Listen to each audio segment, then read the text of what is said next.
పరిశుద్ధ గ్రంథంలో 128వ అధ్యాయం తీద్దామండి.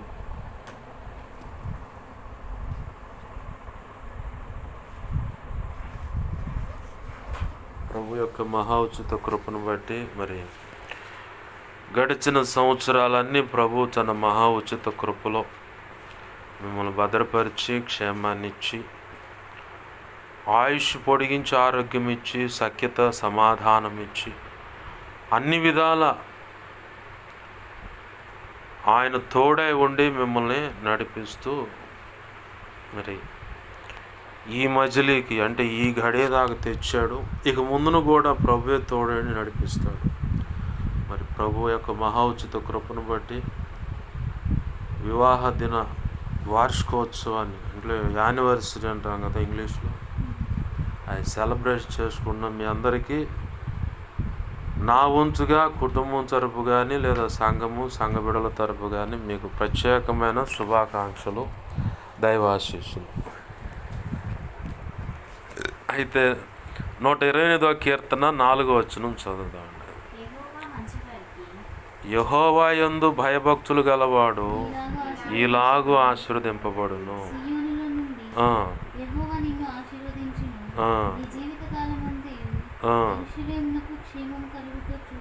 ఆమెన్. నీ పిల్లలను నీవు చూచెదవు. ఆమెన్. చిన్న మాట ప్రార్థన చేసుకో. ప్రేమగల మా కన్న తండ్రి యేసయ్యా, నీకు వందనాలు, కృతజ్ఞతాస్తుతులు మా ప్రభువా. నీ మహా ఉచిత కృపను బట్టి ఇప్పటి వరకు మేము మాట్లాడుకున్న మాటల్లో పొరపాట్లు ఉంటే క్షమించండి ప్రభువా. నీ దయా సంకల్పంలో ఈ బిడ్డలు అయా ఇదిగో తండ్రి జత చేయబడ్డారు. అందును బట్టి నీ కృతజ్ఞతాస్తుతులు.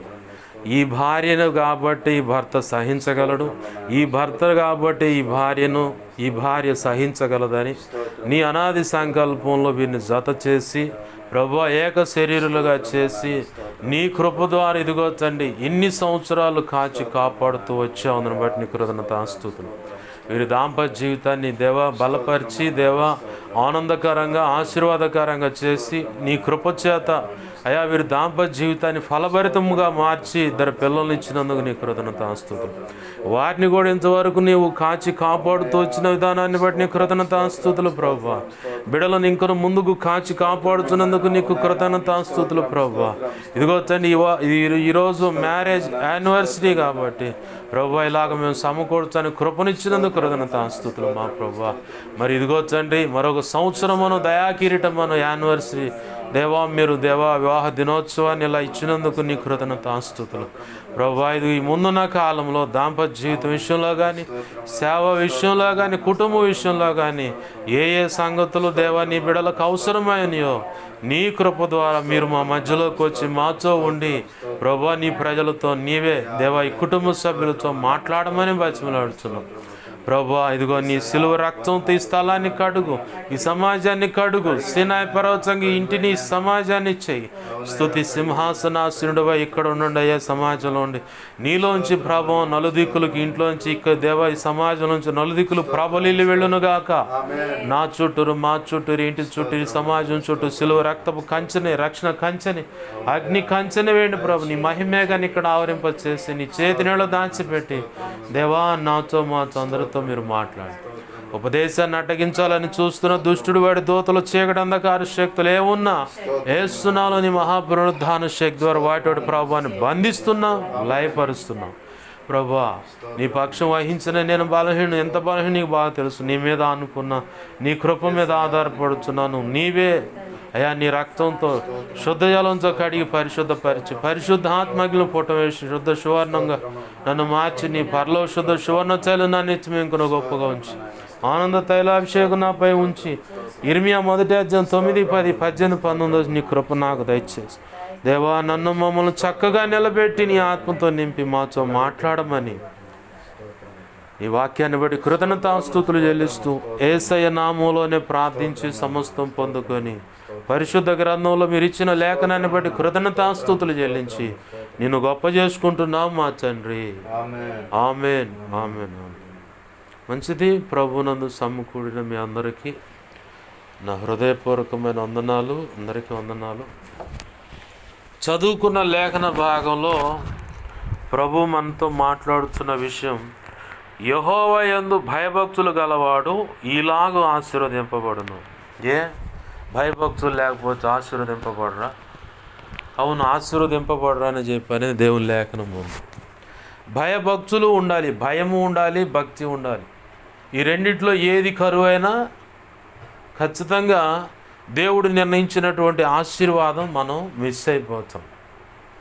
భయము భక్తి ఉన్నది కాబట్టి ప్రభు యొక్క మహా ఉచిత కృపను బట్టి రక్షణ అనే అనుభవంలోకి వచ్చాం. భయము భక్తి ఉన్నది కాబట్టి ప్రభు మహా ఉచిత కృపను బట్టి రక్షణలో ప్రభు కృప ద్వారా చేతనైనంత వరకు, ఎందుకంటే మనం పూర్తిగా రక్షణ కాపాడుకోవటం మనకు అసలు చేత కాదు. పూర్తిగా రక్షణలో రోషంగా కొనసాగటం అనేది మనకు చేత కాదు.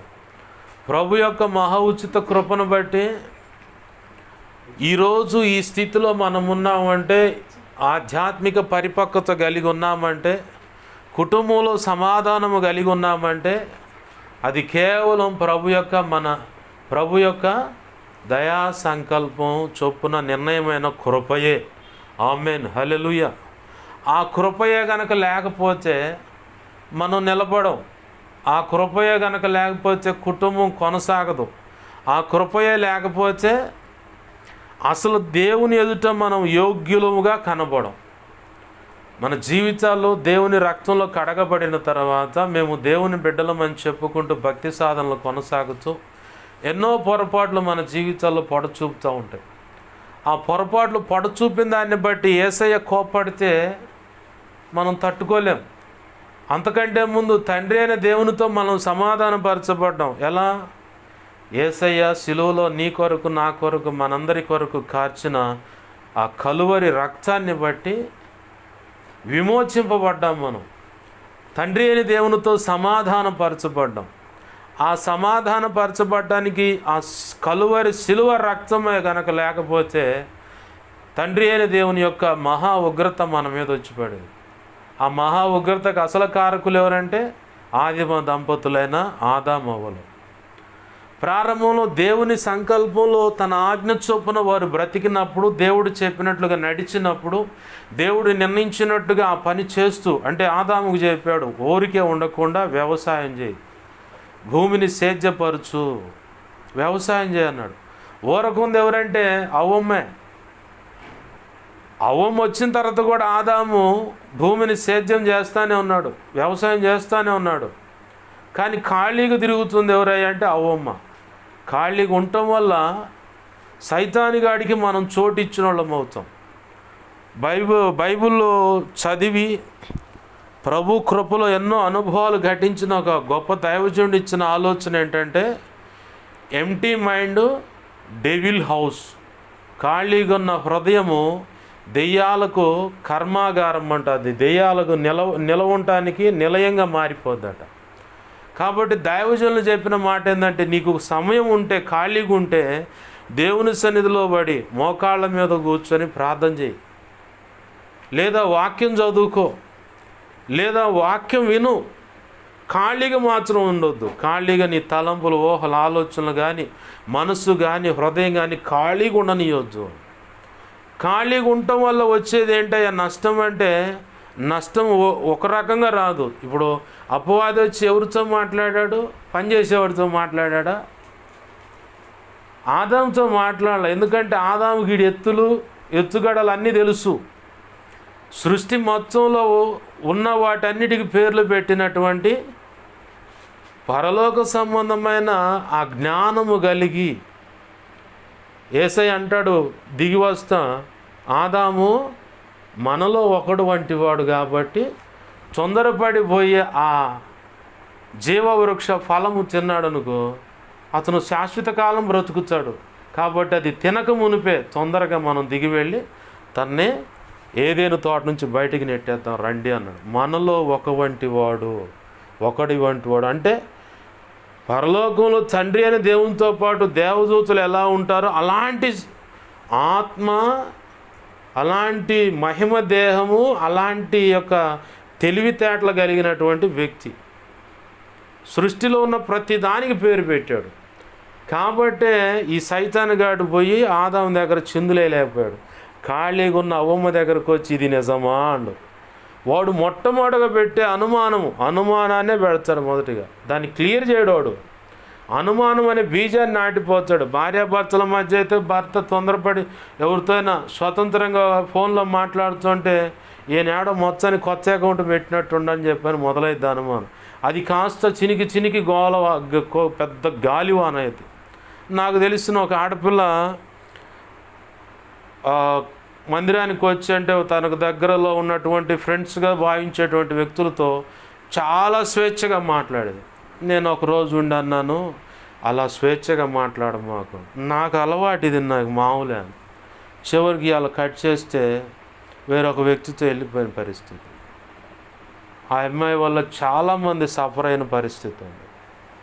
స్వేచ్ఛగా ఎదుటి వ్యక్తితో ప్రభు అన్నాడు కదా లేఖనంలో, సామెతల గ్రంథంలో మాట ఉంది. అలాగనే పౌలు భక్తుడు కూడా అదే సంగతులు ఉటంకిస్తా తెలివిగా నీ ఎదుటిన్న యవనస్తురాలతో చెల్లివని, పెద్ద అయితే అక్క అని, ఇంకా పెద్ద అయితే అమ్మ అని, ఏంది ఇలా తెలివిగా మాట్లాడు, లేదంటే నువ్వు ఏదో ఒక విషయంలో చిక్కుపడతావు కాబట్టి తెలివిగా ఇలా మాట్లాడాను. ఆ కారణాన్ని బట్టి ఆ యవనస్తురాలతో కూడా నేను చెప్పామ్మా ఇలా మాట్లాడకూడదు అంటే, నాకు మామూలు, ఇది నేను స్వేచ్ఛగా చాలా నాకు మామూలే. చివరికి ఏముంది, అలా తల్లికి తీరని శోకం, ఆ బిడ్డకు జరిగిన జీవితంలో ఎదురైన పరిస్థితులను బట్టి ఆ బిడ్డ ఏడుస్తూనే ఉంది. సైతానుగాడు తెచ్చిపెట్టే అనుమానం అన్నమాట. అనుమానం ఇది నిజమా, ఆడేముండదు మళ్ళీ. అయితే ప్రభు పరిశుద్ధాత్మ ఆవేశంలో పౌలు భక్తుని ద్వారా ఇంకో మాట కూడా మాట్లాడు, విరోధికి నిందించుటకు అవకాశం ఇవ్వమాక. నువ్వు తొందరపడి మాట్లాడే మాటను కూడా ఇంట్లో ఏదో ఒక కోణంలో, అటు భార్య వైపు నుంచి కానీ, ఇటు భర్త వైపు నుంచి కానీ, పిల్లల వైపు నుంచి కానీ, మనం ఎదుటి వ్యక్తులతో మాట్లాడేదాన్ని బట్టి అనుమానం అనేది మొదలైంది. సైతానుగాడు తీసుకొచ్చి పెట్టేది. వాడు అవ్వమ్మ దగ్గరకు వచ్చి చెప్పిన పని మాట ఏంటంటే ఇది నిజమా అంటే అంతే, కుప్ప కూలిపోయింది కాపురం. వాడు చెప్పే మాటల దెబ్బకి అప్పుడు దాకా యేసయ్య చెప్పిన మాటకు కనపడ్డ ఆ వన్య, ఆ కాయ చూస్తే భయమను దేవుని యందు భయభక్తులు కలిగి ఉంది. ఎప్పుడైతే సైతానుగాడు చెప్పిన ముచ్చటంతేందో చూడటానికి రమ్యంగాను తినటానికి బాగా ఇంపుగాను ఉందంట. ఆమె తింటమే కాదు, 2 కాయలు 4 కాయలు తీసుకుపోయి వాళ్ళ ఆయనకు కూడా పెట్టింది. వాళ్ళ ఆయనకు కూడా ఆ రంగు ఏం కనపడలా. ఏం ప్రేమ దెబ్బకి మొత్తం పోయి బీటుకు పడ్డారు బయట ఏదేం తోటలోంచి. చూసుకుంటే వాళ్ళు ఒకళ్ళనొకళ్ళు చూసుకుంటే మేము దిగంబరులం అని తేలిపోయింది. అంటే దేవుడిచ్చినటువంటి ఆ ఆప్యాయత, అనురాగం అనేది పోయి వెకిలితనమును, వెక్కిరించలనేవి బయటకు వచ్చాయి. ఇప్పుడు దేవుడు నిర్ణయించిన భయము, ఆ ప్రేమ, ఆప్యాయత, అనురాగాలు కొనసాగినట్లయితే వారిని ఒకరు చూసుకున్నప్పుడు దిగంబరత్వం అనేది అనిపించలేదు వాళ్ళకి. ఎప్పుడైతే ఆజ్ఞను మీరారో వాళ్ళని ఒకళ్ళొకరు చూసుకుంటే, ఇప్పుడు దిగంబరత్వం ఎవరైనా కనపడితే చుట్టూ చూసేవాళ్ళు ఏమంటారు, ఎక్కిరిస్తారు, ఎగతాళిగాను వెక్కిరింత పాలైపోద్ది. ఇప్పుడు వీళ్ళ పరిస్థితి అదైంది. సైతానుగాడు తీసుకొచ్చి పెట్టే చిచ్చు అన్నమాట ఇది. అనుమానం, ఖాళీగా ఉంటే అవ్వమ్మ దగ్గరికి వచ్చి వాడు చిందులేశాడు. కాబట్టి దేవుని యందు భయము, భక్తి కలిగి ఉన్నవాళ్ళు మనం ఏం చేస్తామంటే, మొదటిగా ఒక భార్యగా అయితే, ఒక భర్తగా అయితే మోకాళ్ళు వేసి, ప్రభువా నా కుటుంబాన్ని కట్టు, నా కుటుంబాన్ని నేను సంపాదించుకోవాలి. ఒక నోవాహులాగా దేవుని సన్నిధిలో మోకాళ్ళ మీద పడి, అయ్యా నా కుటుంబాన్ని కట్టు. నోవాహు తన 3 పిల్లలు, 3 కోడళ్ళు, తన భార్య, మొత్తం 8 మందిని సంపాదించుకున్నాడు. తన చుట్టూ ఉన్న ప్రపంచం చెడిపోయి గందరగోళంగా ఉంది. నాన్న బీభత్సమైన అలవాట్లో ఉన్నారు. కానీ నోవాహు ఒక్కడు మోకాళ్ళు వేయటం వల్ల, నోవాహు భార్య మోకాళ్ళు వేసింది, పిల్లలు కోడళ్ళు మోకాళ్ళు వేశారు. దేవుని యందు వినయ భయభక్తులు కలిగి ఆ తరంలో నోవాహు ఒక్కడేనట దేవుని యొక్క కృప పొందినవాడు. దేవుని దృష్టిలో నీతిమంతుడిగా కనపడదు నోవాహు ఒక్కడేనట ఆ తరంలో. అంతమంది కోట్లాది మంది ప్రజలు జలప్రాణంలో మునిగిపోయి చచ్చిపోక మునుపు దేవుడు కనపడదు ఎవరంటే నోవాహు ఒక్కడే. ఆయన బట్టి ఆయన కుటుంబం, భర్తగా భార్యగా దేవుని యందు వినయ భయభక్తులు కలిగి నువ్వు మోకాలు వేసి ఆయనతో నడవగలిగితే నీ ప్రతి తరం ఆశీర్వదింపబడుతుంది. ఆమేన్, హల్లెలూయా. సుసన్న వెస్లీ 19 మంది పిల్లలు, మొత్తానికి ముచ్చటంగా అన్నీ చూసుకుంటా రాత్రి రాంగలు వరుసగా అందరిని పండుగ పిల్లల మీద చేతులుంచి ప్రభువా నీ సేవలు వాడుకో, ప్రభువా నీ సేవలు విని వాడుకో, అట్లా ప్రార్థన చేసేది ఆ తల్లి. పిల్లల్ని అందరిని చక్క చేసి స్కూల్కి పంపించిన తర్వాత మోకాళ్ళు వేసేదట. వచ్చిన తర్వాత మళ్ళీ వాళ్ళకి అన్ని ఏర్పాటు చేసి ఆహారం అంతా పండుకోబెట్టి వాళ్ళందరి మీద చేతులుంచి ప్రార్థన చేసేంత తర్వాత మళ్ళీ పక్క వచ్చి మోకాళ్ళు వేసి ప్రార్థన చేసేదట. అలా ప్రార్థన చేయటం వల్ల తల్లి ప్రార్థన బట్టి ఆ 19 మందిలో ఒకడు జాన్ వెస్లీ, మెథడిస్ట్ సంఘ కాపరి, వ్యవస్థాపకుడు. ఆయన సార్వత్రిక సంఘ సంస్కరణ పనిలో మార్టిన్ లూథరన్ గారి తర్వాత మధ్యలో ఈయన తీసుకొచ్చి దేవుడు వాడుకోండి. తల్లి ప్రార్థన బట్టి కుటుంబం ఆశీర్వదింపబడింది. అబ్రహాము మోకాళ్ళు వేసాడు. తన యొక్క ప్రార్థన, అబ్రహాము ప్రార్థన బట్టి పని వాళ్ళలోకి వచ్చింది ఆ జీలు, భార్యలోకి వచ్చింది ఆ జీలు, భక్తి జీలు వచ్చింది. ఆ విశ్వాసము, నిరీక్షణ, ఓర్పు. ఎలియాజరు ఏం చేశాడు? ఇస్సాకు పిల్లని ఎతకరావడానికి పోతే ఓ బావి చూసుకోండు, ఓ ప్రభువా ఈ బావి కాడికి వచ్చా, ఒంటెలన్నీ కూడా సాగిలపడ్డాయి, ఈ ఒంటె నేను నీళ్ళు అడుగుతా, నాకు దాహం ఇమ్మని. ఆ అమ్మాయి వచ్చిన అమ్మాయి నీకే కాదు నీ ఒంటెలకు కూడా నీళ్ళు పోతానని చెప్పాలా. దీన్ని బట్టి ఇదిగో నా యజమానుడికి భార్య ఈ అమ్మాయి అని నేను నిర్ణయించుకుంటాను, నేను వచ్చిన కార్యం త్వరపెట్టి జరిగించాయని చెప్పనగానే అట్నే వచ్చు దీన్ని ప్రార్థన చేసినట్టే ఆ అమ్మాయి అడుగు. విచిత్రం కదా. ఆ జీలు ఎవరిలోకి వచ్చింది? అబ్రహాంలో ఉన్న జీలు. అబ్రహాం ఏంది? ఖాళీగా ఉంటే ఆ గుడార వాకి నిలబడి ప్రభువా ఎక్కడున్నావు నాతో మాట్లాడని చెప్పిన ప్రార్థన. పనే పనివాళ్ళ బత్యం చూడటం అంటే తిండికి పని జీతాలు ఇచ్చి పంపేయటం, పని పురమాయించటమే. మళ్ళీ ఏం చేయాల్సిన పని ఏం చేస్తానే ఉన్నాడు, దేవుని పాదాలు పట్టుకొని భక్తి చేస్తాను. ఆ జీలు ఇస్సాకులోకి వచ్చింది, ఇస్సాకులో నుంచి యాకోబులోకి వచ్చింది, యాకోబులోంచి యోసేపులోకి వచ్చింది. ఇజ్రాయేలీలు నెబుకద్నెజరు చేతిలో పడి చెరలోకి వెళ్ళంగానే అక్కడ కూడా ఆ వ్యక్తులను శిక్షించాలని దేవుడు తలంచితే మీ పితరుడైన అబ్రహాము దేవుడను, ఇస్సాకు దేవుడను, యాకోబు దేవుడని జ్ఞాపకం చేసుకున్నాడు దేవుడు. ఆమేన్, హల్లెలూయా. వాళ్ళెంత వినయ భయభక్తులు కలిగి ఉంటే. యాకోబు ఎవరు? చూశారు ఎమ్మండి వచ్చింది ఆ మాట. యాకోబు మోసగాడే, కానీ తల్లి గర్భంలో ఉండగానే దేవుడు ఆశీర్వదించినట్టు చూశాడు. ఆమేన్, హల్లెలూయా. మన కళ్ళ ముందు పిల్లలైనా, భార్య అయినా, భర్త అయినా, కుటుంబ సభ్యులు ఎవరైనా, ఇరుగు పొరుగు వారు ఎవరైనా మన కళ్ళ ముందు ఒక రకంగా కనపడవచ్చు పిక్చర్, కానీ ఆ వ్యక్తిని ఇంకొక పిక్చర్లో నువ్వు చూసావంటే దేవుని సంకల్పంలో నిర్ణయించబడిన దాని ప్రకారం నువ్వు చూసావంటే ఖచ్చితంగా అదే ఆశీర్వాదం, అదే మోడల్గా ఆ వ్యక్తిని మనం చూడగలుగుతాం. ఉన్నవా దగ్గర జోసఫ్ అనే పాష్ గారు ఉన్నాడు. ఆయన లోకరీత్యా వేలుదారి మేస్త్రి, మంచి డ్రింకరు. పాష్ గారు ఇటు ఇంట్లోకి వస్తే ఆ వెనకమాలకి ఇంకో దారి ఉండేదంట, అటు పడిపోయాడంట. అట్ట తిరిగే వ్యక్తి. వాళ్ళ అమ్మేమో మందిరానికి పోయి ముందు వరుసలో కూర్చునేదంట. ముందు వరుసలో కూర్చొని వాక్యం అంతా విని అయిపోయిన తర్వాత పాష్ గారు ఇలా భలే చెప్పారు వాక్యం అని. అవునా, బాగుందమ్మా అంటే బాగుంది పాష్ గారు ఇవాళ వాక్యం అంటే, అయితే నువ్వుగా అది చెప్పింది వాక్యం మా అబ్బాయి అని. అట్లా కొన్ని సంవత్సరాల విశ్వాసంతో ఆ తల్లి పలికితే ఆ సంఘం అంతా, సేవకులంతా ఆ తల్లి మీద వేసిన ముద్ర ఏందో తెలుసా? కొడుకు తాగి చెప్పిన మాట వినకుండా ఎట్టబడతాడు తిరుగుతుంటే ఈ తల్లికి పిచ్చి పట్టి మాటలు మాట్లాడుతుంది అన్నారు. కానీ ఇలా ఆ తల్లి మీద పిచ్చిదేని ముద్ర వేసిన వాళ్ళు ఎర్రోళ్ళు అయ్యారు, కానీ ఆ తల్లి విశ్వాసం ఒమ్ముగాల. ఒక రోజుకు దేవుడు ఆ తల్లి పలికినట్లుగానే ఆయన దైవజనుడిగా చేయటమే కాదు, ఈరోజు 2 చోట్ల సేవ చేస్తున్నాడు.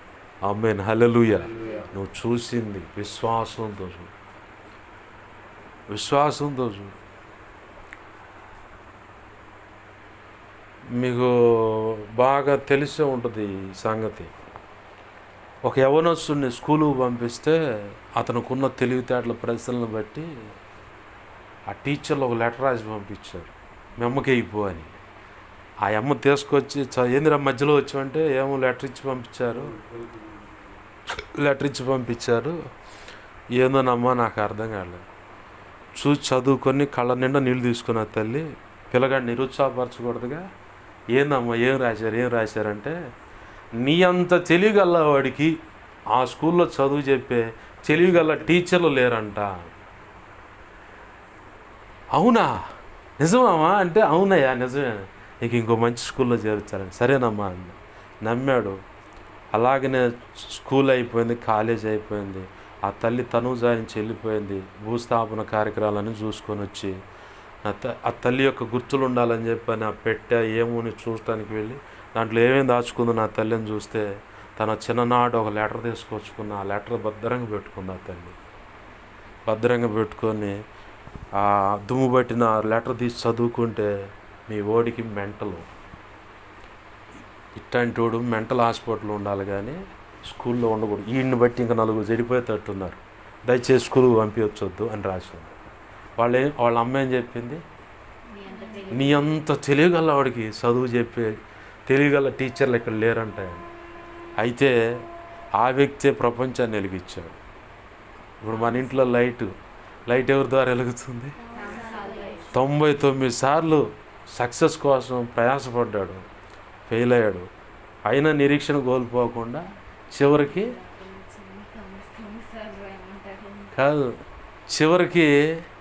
100వ సక్సెస్ అయ్యాడు. ప్రపంచం మొత్తం ఇప్పుడు వెలిగించాడు. ఆ తల్లే కనుక ఆ మంచి మాట అందించకపోతే ఆ వ్యక్తి అంత చదివేవాడా, అంత తెలియగలవాడు అయ్యేవాడా? మన నోటితో కూడా విశ్వాసపు వాక్కు ఉండాలి.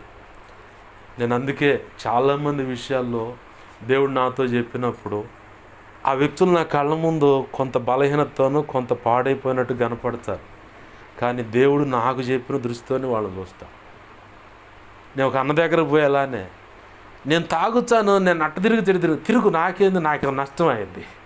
దేవుడికి నష్టమా? నీకే నష్టం. నాకు మాత్రం నిన్ను ఒక సేవకుడిగా చూపించాడు దేవుడు, అదే చూస్తాను, దాన్నే ఎత్తిపట్టి ప్రార్థన చేస్తాను, అంతే, నాకేం నష్టం లేదు అని అన్నాడు. ప్రభునందు ప్రియమైన దేవుని బిడ్డలారు గమనించండి, విశ్వాసంతో చూద్దామండి, విశ్వాసంతో మాట పలుకుదామండి. ఏంది, మన కళ్ళ ముందు ఒకవేళ యాకోబు స్వభావం కనపడవచ్చు, లేదా సౌలు స్వభావం, ఏది సంఘాన్ని చెరిపినటువంటి సౌలు స్వభావం ఉండొచ్చు, లేదంటే ముమ్మారు అబద్ధమాడినటువంటి పేతురు స్వభావం ఉండొచ్చు, కానీ పేతురు సరిచేయబడు. తోమా స్వభావం ఉండొచ్చు, అల్ప విశ్వాసం తట్టిన, కానీ ఒకరోజు నిలబడతాడు, ఖచ్చితంగా ఒకరోజు నిలబడతాడు. బలహీనులే, కానీ పేతురు అంతకుముందు ముమ్మారు అబద్ధం ఆడాడు, పరిశుద్ధాత్మ మీదికి రాగానే ఏమయ్యాడు? ఆ ప్రజలతోనే అంటున్నాడు ఫస్ట్ ప్రసంగంలోనే, మీరు ఏ యేసుని సిలువకు అప్పచెప్పి చంపారో మీరే చంపారు అంటున్నాడు అక్కడ. ఆయన ద్వారా కుమ్మరింపబడిన ఈ పరిశుద్ధాత్మ, యోవేలు ప్రవక్త ఆ ప్రవచన వాక్కు ఇక్కడ మేము యేసు నామం పేరట సమకూడాం, ప్రభు ఆ ఆత్మ మా మీద కుమ్మరించాడు అన్నాడు. తర్వాత బలవంతులయ్యారు, కొరడాలతో కొట్టారు, కర్రలతో కొట్టినా కానీ రక్తము గాయాలు గందరగోళంగా ఉన్నా, ఇందుకు మేము ఎంచబడ్డాం, సంతోషిస్తున్నాం అని చెప్పని మళ్ళీ పోయి సమాజ మందిరాల్లో నిలబడి దేవుని మాటలు ప్రకటించారు. విశ్వాసంతో దేవుడు చెప్పిందని చూద్దాం. అబ్రహాము, ఇదిగో నీకు ఇసుక రేణువులంతా ఆకాశ నక్షత్రాలంతా సంతానం అండు. వాస్తవానికి ఆయనకి పిల్లలు లేక ఎన్ని సంవత్సరాలు? 24 సంవత్సరాలు. అంటే 75 ప్లస్ 24 99 సంవత్సరాలు. 99వ సంవత్సరం ఇప్పుడు వచ్చింది యేసయ్య, మీదటికి ఈ సంవత్సరాన్ని నీకు పిల్లగాడిని ఇస్తాను, నీ కౌగిట్లో నవ్వారు వాళ్ళిద్దరు. మరి 24 సంవత్సరాల క్రితం నమ్మెందుకు అడుగులు వేశారు వాళ్ళు? ఎన్నోసార్లు బలహీనమైన పరిస్థితులు వచ్చినాయి, కానీ ప్రభు వచ్చి బలపరుచుకుంటూ తెచ్చాడు. ఇక ఇంకొక సంవత్సరంలో ఆశీర్వాదం అంటే నవ్వారు వాళ్ళిద్దరు. నవ్వితే మీరు నవ్వినా సరే, ఇన్ని సంవత్సరాలు నేను చెప్పిన మాటను బట్టి నడిచారు కాబట్టి ఖచ్చితంగా మీకు ఇస్సాకునిస్తాను, నవ్వే, మీరు నవ్వారు కాబట్టి మీకు పుట్టబోయేవాడి పేరు కూడా నవ్వే అన్నాడు.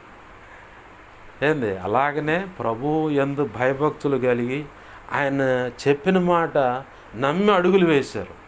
నమ్మి అడుగులు వేయటం వల్ల ఇప్పుడు మనం 128వ కీర్తనలో 3వ వచనం చదువుకుందామండి. 3వ వచనం, 128:3. నీ లోగిట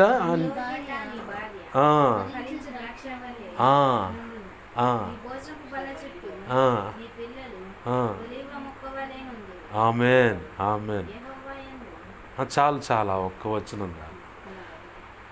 ఫలించు ద్రాక్షవలి అన్నాడు. నీ లోగిట నీ భార్య ఫలించు ద్రాక్షవలి. దేవునికి స్తోత్రం, హల్లెలూయా.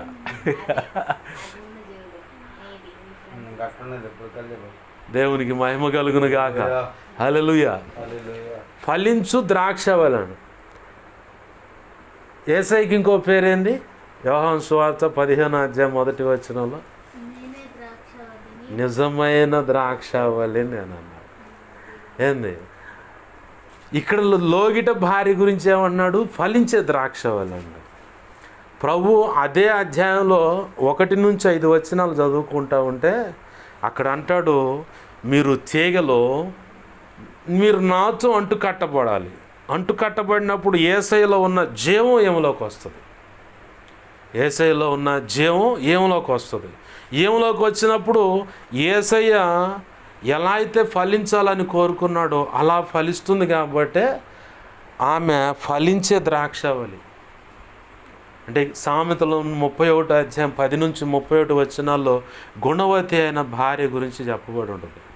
ఆమె భర్త గౌనుల దగ్గర, అంటే ఇప్పుడు మనం బజార్లో రచ్చబండ అయిన అరుగులు ఉంటాయి, అరుగులు కాడ తన భర్త పొగడబడతాడు. ఈమె సత్క్రియలేమో అక్కడక్కడ గొప్పగా చెప్పబడతాడు. తన కడుపును పుట్టిన పిల్లలే ధన్యురాలని చెప్పని అంటారని కూడా రాసి ఉంది. అయితే ఆమె ఊరకుండదట. పనిచేస్తూనే ఇంట్లో పని వాళ్ళకి అన్ని ఏర్పాటు చూసుకుంటూనే పిల్లలకు భర్తకు అన్నీ చూసుకుంటూ ఉంటుంది. ఫలించే ద్రాక్షవల్లి యొక్క లక్షణాలు. అయితే నెక్స్ట్ ఏమన్నాడు కింద, ఆ వారి పిల్లలట ఒలివ మొక్క వలె, భోజనపు బల్ల చుట్టూ ఒలివ మొక్క వలె ఉంటారు. ఒలివ మొక్కకి చావు లేదు. ఒలివ మొక్కకి చావు లేదంటే దీనికి దేనికి ఎలా సాదృశ్యంగా ఉంటుంది భాష గారు అంటే, శాశ్వతమైన జీవము, శాశ్వతమైన కృప, శాశ్వతమైన కనికరము, కరుణ, వాత్సల్యత, ప్రభు యొక్క శాశ్వతమైన ప్రేమ, వీటన్నిటికంటే శాశ్వతమైన ఆశీర్వాదానికి మూలంగా ఉంది. ఒలివ మొక్కలు ఇప్పుడు కూడా నేను చూసారా, యేసయ్య కాలం, ఎలీషా కాలం ఒలివ మొక్కలు యెరూషలేము పట్టణంలో ఉన్నాయి, ఇప్పటికీ ఉన్నాయి. పెద్ద పెద్ద పచ్చి ముద్దులాలు అట్లా ఉన్నాయి ఒలివ మొక్కలు. అట్లానే దేవుని యందు వినయ భయభక్తులు కలిగిన వాళ్ళ యొక్క భార్య ఎలా అంటే ఫలించే ద్రాక్షవల్లిగా ఉంటుంది. అలాగనే వారి పిల్లలు దేవుని భోజనపు బల్ల చుట్టూరు ఒలివ మొక్కలాలు ఉంటారు. ఆడ భోజనపు బల్ల చుట్టూ అనే ఉందిగా పాస్టర్ గారు, దేవుని భోజనపు బల్ల చుట్టూ అని మీరు ఎలా యాడ్ చేస్తున్నారంటే, ఆ కిందేమన్నాడు 4వ వచనం మనం చదువుకున్న మూలవాక్యంలో, యెహోవా యందు భయభక్తులు గలవాడు ఈలాగున ఆశీర్వదింపబడును. అంటే ఆ భోజన బల్ల దగ్గర ఎవరున్నారు? ఇప్పుడు మనకి యేసయ్య ఉన్నాడు. ప్రభువు మీ వివాహ దినోత్సవం రోజు ఇప్పుడు మీకు ఇస్తున్న వాగ్దానం ఏంటంటే ఆ 128వ కీర్తన 3వ వచనమే. ఆమేన్, హల్లెలూయా. ఏమే తర్వాత కింద వచనాలు కూడా మనం పరిచయం చేసుకున్నాము. ప్రభు యొక్క మహా ఉచిత కృపను బట్టి దేవునితో యేసయ్యతో అంటు కట్టబడి ఉన్నాము.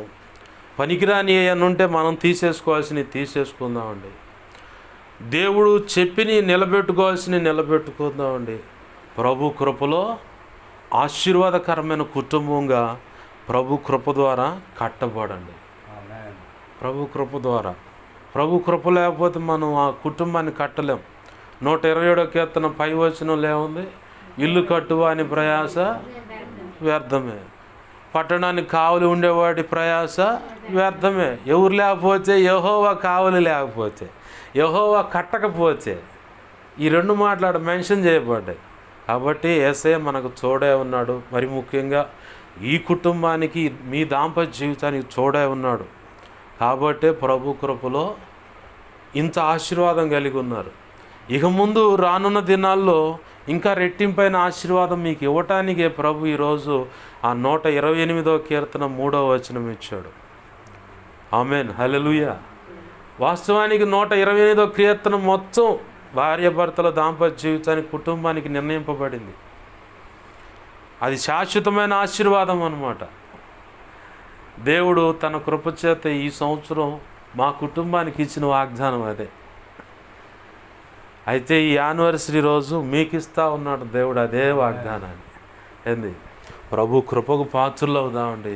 ప్రభు పాదాలు పట్టుకొని ఆయన ఆలోచన చొప్పున అడుగులు వేస్తా కుటుంబాన్ని, దాంపత్య జీవితాన్ని కట్టుకుంటూ బిడ్డల భవిష్యత్తును ప్రభు చేతులకు అప్పచెప్పి ఆయన చెప్పినట్లుగా అడుగులు వేస్తూ భక్తి సాధన చేస్తూ ప్రభు నిర్ణయించినటువంటి ఆశీర్వాదంలోకి అడుగుపెట్టి ప్రభు సెలవులో ప్రభు చిత్త ప్రకారము రానున్న దినాల్లో ఉన్నతమైన సేవకై నడుము బిగించి అడుగులు వేసి ప్రభు కృపచేత రహస్యం ముందు మొదటిగా అభిషేకించబడి ఆ పిదప భౌతికంగా ఆ సంఘం ఎదుట హస్త నిక్షేపణం పొంది ఉన్నతమైన సేవ చేసి విస్తారమైన ఆత్మలు సంపాదించి ప్రభు చిత్తంలో పనివారిని సిద్ధపరిచి ఆయన అనుకున్న పని సంపూర్ణం చేసి సంపూర్ణ సిద్ధి పొంది ధైర్యంగా క్రీస్తు న్యాయపీఠాన్ని ఎదుర్కొని ప్రభు నిర్ణయించిన బలా మంచిదాసుడా మంచిదాసురాలని మెప్పు ఘనత మహిమ బహుమతులు అందుకొని నిత్యత్వంలో ప్రవేశించి వధువులో నిర్ణయించిన ఉన్నత స్థానంలో నిలిచి యుగ యుగాలు నిత్యరాజ్య పరిపాలన చేసి ఆయన మహింపరుచుకునే భాగ్యము ప్రభు యొక్క మహా ఉచిత కృప చొప్పున మనందరికీ ప్రత్యేకంగా ఈ యానివర్సరీ జరుపుకుంటున్న ఈ దంపతులకును అలాగే కుటుంబ సభ్యులకు కడుపును పుట్టిన బిడ్డలకు కూడా ప్రభు ఉన్నత కృపను బట్టి దయచేయునుగాక. ఈ మాటలు వింటున్న వారికి కూడా దయచేయునుగాక. ఆమె రండి ప్రార్థన చేసుకుందాం. ప్రభువా నీకు వందనాలు, కృతజ్ఞతాస్తుతులు అంటూ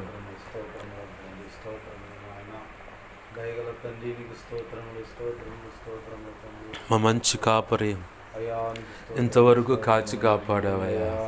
నీ కృప లేకపోతే ఇదిగొచ్చండి ఎన్నో జీవితాలు, ఎన్నో కుటుంబాలు, ఎందరో భార్యాభర్తలు మనస్పర్ధలతో విడిపోయి దేవా ఎంతో గందరగోళమైన జీవితాలు నేను చూశాను, మేము చూస్తున్నాం ప్రభువా.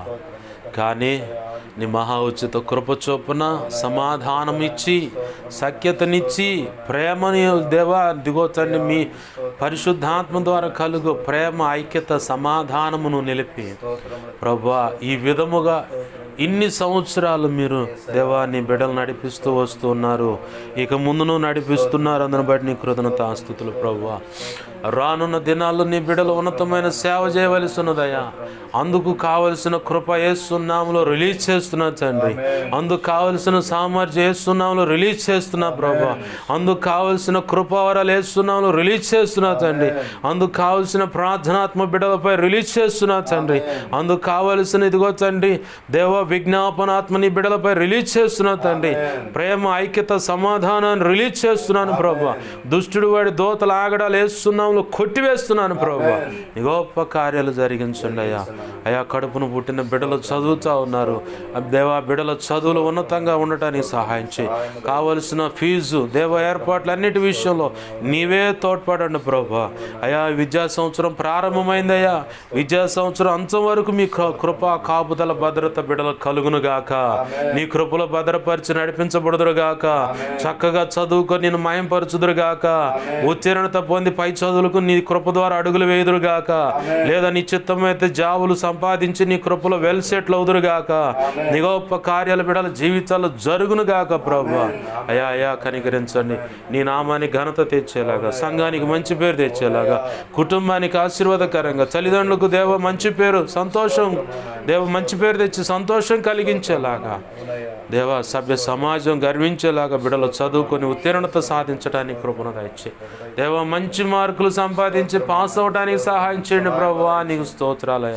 తల్లిదండ్రుల రెక్కల కష్టార్జితాన్ని గుర్తించి మరి చదువుకొని నిన్ను మహింపరచడానికి కూడా కృప దయచేయండి నీ బిడ్డలకు దేవా. మరి ముఖ్యంగా ఇదిగో దేవ వివాహ దినోత్సవం ఇదిగో తండ్రి ఈ సంబరాన్ని జరుపుకుంటున్న నీ బిడ్డల విషయంలో దేవా కృప దయచేయండి అయ్యా. నీ కృపలో భద్రపరచు, బలపరచు. సైతానికి ఎక్కడ దేవా తావు దొరకకుండా బిడ్డలు నీ సన్నిధిలో ఇదిగొచ్చండి ప్రార్థనలోనూ విజ్ఞాపన చేస్తూను వాక్యం చదువుతూను నీ పనిలో ఇదిగొచ్చండి ఎడతెరిపి లేకుండా బిజీగా ఉందరుగాక. దేవా నీ కృప ద్వారా ఇదిగొచ్చండి వర్ధిల్లుదురుగాక. నీవు నిర్ణయించిన శాశ్వతమైన ఆశీర్వాదం నీ బిడ్డలకు కలుగునుగాక. దేవా నీ అనాది సంకల్పంలో నిర్ణయమైన పని దేవా సేవ నిశ్చితమైన చోటల్లా దేవా నీ పక్షంగా నీ బిడ్డలు నిలబెట్టి సేవ జరిగించండి. సంఘాలు కట్టండి, మందిరాలు కట్టండి, ఆత్మలు సంపాదించండి. దేవా ఆత్మలు వీరి చేతికి అప్పచెప్పండి. నీ కృపా కార్యములు జరిగించి నీ చిత్తం నెరవేర్చును మాత్రం మహిమ పొందమని ఈ సమయంలో మాకు ఇచ్చినందుకు కృతజ్ఞతాస్తుతులు చెల్లిస్తూ నీ వాక్యాన్ని హెచ్చించుకుంటూ నీ నామాన్ని గనపరుచుకుంటున్నాం. కళలో నిద్రలో దర్శనం స్వప్నాలు చూపించబడ్డ సమస్త చీకటి శోధనటి ప్రభావాన్ని మహాపునరుద్ధాన శక్తి ద్వారా యేసు నామములో బంధిస్తున్నాం, లయపరుస్తున్నాం. బంధించి లయపరిచిన కృతజ్ఞతాస్తుతులయ్యా.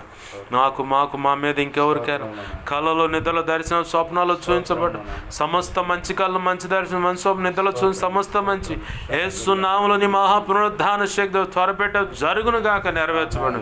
త్వరపెట్ట జరిగేలా చేసి నెరవేర్చినందుకు కృతజ్ఞతాస్తుతులు. నా కోసం మా కోసం ఆయా విధాలుగా ప్రార్థించమన్నాడు. నీ సన్నిధిలో కానీ ఇంట్లో కానీ మోకరించి మా సంగతి దైవజనుడు తెలియపరచని కానీ దైవజనుడు ద్వారా మాకు మా సంగతి తెలియపరచని ప్రార్థన చేస్తూ ఉపవాసించి ప్రార్థిస్తున్న బిడ్డలు ఉన్నారు. ప్రతి ఒక్కరి అవసరత నీ కృపచేత యేసు నామములో తీర్చబడునుగాక. నా కోసం పరిచర్య కోసం అన్ని విధాలు ప్రార్థిస్తున్న బిడ్డలు దీవించండి, బలపరచండి, అభిషేకించి నీ సేవలో గొప్పగా వాడుకోండి. ఉపసించి మరి ప్రార్థిస్తున్న బిడ్డను దర్శించి రక్షించి నీ సేవలో వాడుకోండి ప్రభు. అయా ఈ వాక్యాన్ని హెచ్చించుకుంటున్నావు, నీ నామాన్ని గనపరుచుకుంటున్నావు. 2 తిమోతి 1:12 ప్రకారం నీ చేతులకు నన్ను మమ్ములను వివాహ దినోత్సవాన్ని ఇలా జరుపుకుంటున్న బిడ్డలను కూడా దంపతులను కుటుంబ సభ్యులను కడుపును పుట్టిన బిడ్డలను సమస్తాన్ని నీ చేతులకు అప్పచెబుతూ యేసయ్య ఉన్నతనంత శక్తిగల నామంలో అడిగి వేడుకొని ప్రార్థించి సమస్తం పొందుకొని నిన్ను గొప్ప చేసుకుంటున్నాం మా తండ్రి. ఆమేన్. ఇప్పుడు మన తండ్రి అయిన దేవుని ప్రేమయు ఆయన ప్రియకుమారుడైన యేసుక్రీస్తు వారి కృపయు పరిశుద్ధాత్మ దేవుని అన్యోన్య సహాయ సహవాసము సమకూడిన ఈ ప్రార్థనలోకి ఇస్తున్నా. అలాగే ఈరోజు మ్యారేజ్ యానివర్సరీ జరుపుకుంటున్న బిడ్డలకు, అలాగనే కడుపును పుట్టిన బిడ్డలకు, కుటుంబ సభ్యులకు, అలాగే సార్వత్రిక సంఘంలో సకల పరిశుద్ధులకు నిత్యత్వము చేరు పర్యంతం ఆకాలము చూడండి. ప్రభు ఆశించిన నిర్ణయించిన ఆశీర్వాదకరమైన కుటుంబ జీవితం దేవుని కృప ద్వారా ఈ మ్యారేజ్ యానివర్సరీ జరుపుకుంటున్న బిడ్డల విషయంలో కానీ ఈ ప్రార్థనలు వేస్తున్న ప్రతి దంపతుల విషయంలో కూడా ప్రభు ఆశించిన కోరినటువంటి కుటుంబ దాంపత్య జీవితం కలిగి ప్రభు ఆశీర్వాదం పొంది అనేకులకు ఆశీర్వాదకరంగా, కుటుంబాలకు దంపతులకు ఆశీర్వాదకరంగా ఉండి ప్రభు మహిమపరిచేలాగా ప్రభు ఆ కార్యం జరిగించునుగాక. ఆమేన్. యేసు రక్తమునకే ప్రవేశ రక్తమునకే ప్రవేశనామును సంపూర్ణమైన విజయం కలుగునుగాక. ఆమేన్. అపవాది వాడి దూతలు చీకటి అంధకార శక్తులు క్రియలు అవంత ప్రమాద మంత్ర ప్రయోగం వాటన్నిటికీ అనంతనాశనం సర్వనాశనం నిత్యనాశనం కలుగునుగాక. ఆమేన్. యుద్ధం యెహోవాది. యేసు రక్తమునకే జయము జయము జయం. హల్లెలూయా హల్లెలూయా హల్లెలూయా. అందరికి వందనాలు. ప్రభు యొక్క మహా ఉచిత కృప మనందరికీ తోడని నడిపించునుగాక. ఆమేన్.